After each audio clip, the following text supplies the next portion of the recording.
Welcome back to the God Pill. Today's video topic is straightforward. Do not waste your time on pro-death woman.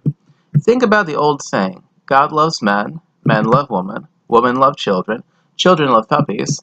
Agape does flow much easier from a higher being to a lower than from a lower to a higher. Yes, a woman that genuinely loves a man is as rare as an Israelite actually being grateful to God when he looked after them in the wilderness. But if a woman's worship of self is great to the point that she supports woman, subordinating the lives of their offspring on the altar of woman's convenience, then I can tell you right now that person is incapable of love. I'm going to be real with you right now. That failure of the maternal instinct is more mentally unnatural than sodomites in some respects.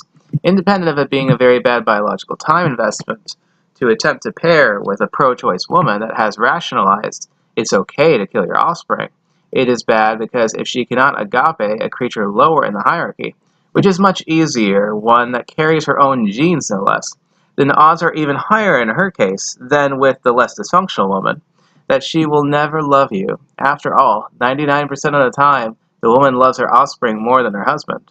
She is a creature of the nest. The children are her goal. The man builds and facilitates the nest. Yes, society has a million safety nets for women, but even so, the woman that is willing to take at barest minimum the responsibility of not terminating her offspring and literally dropping it at a fire station or orphanage the same month it's born demonstrates a character that is more worth your while. Yes, she's externalizing costs of what were most likely her own choices, but those costs are placed on willing adults, not lethally on the most innocent party.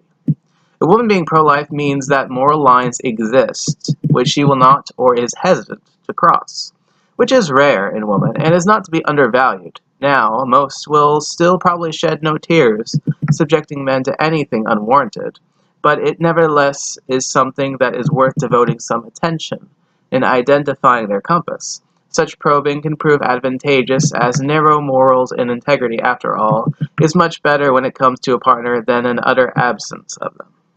How anguished must married men feel when they find out they weren't just cucked raising children that aren't their own, but the lives they did conceive with their wife were aborted without their awareness. As Rollo's famous tweet sums up perfectly, abortion is the ultimate expression of hypergamy. This is why women will fight tooth and nail for the right to end a man's genetic legacy in utero. Our conceptions were enabled, among other things, through the transfer of a portion of our biological father's spirit, or as the Chinese call it, prenatal jing. This energy that animates us and differentiates us from non-living matter, that gradually depletes as we age and eventually die, is passed on to us from generation to generation, all the way back to when God breathed into Adam's nostrils the breath of life. Think of it like a flame. Each man bears a flaming torch. When it runs out of fuel, he dies, but so long as it is lit, he can light anything suitably flammable with it, which likewise can do the same thing. Independent even of the well-being of an innocent as a species, it is profane to disrespect both the life-giver and one's ancestors with abortion. We can at least show respect to the dozens of generations that preceded us and their lives by not providing emotional support, financial support, time, attention, or moral sanction to women that either endorse or enable this disrespect.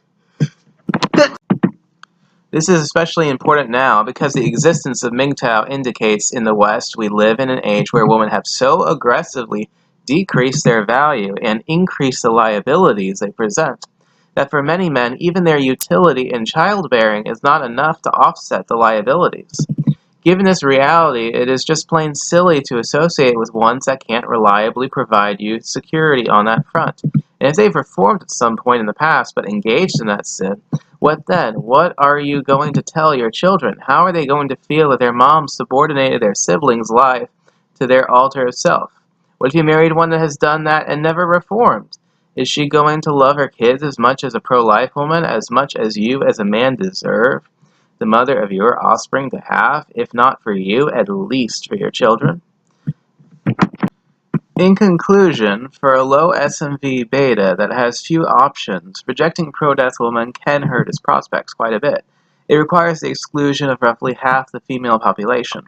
But for any man, it is one of the best standards and filters one can have. After all, for someone to have that mentality suggests a high mutational load causing susceptibility to dysgenic mental traits. Never sell yourself short, man. You are worth more than many sparrows. If you like this video, make sure to like, share, subscribe, donate, and comment. Until next time, embryos before hoes, fellows.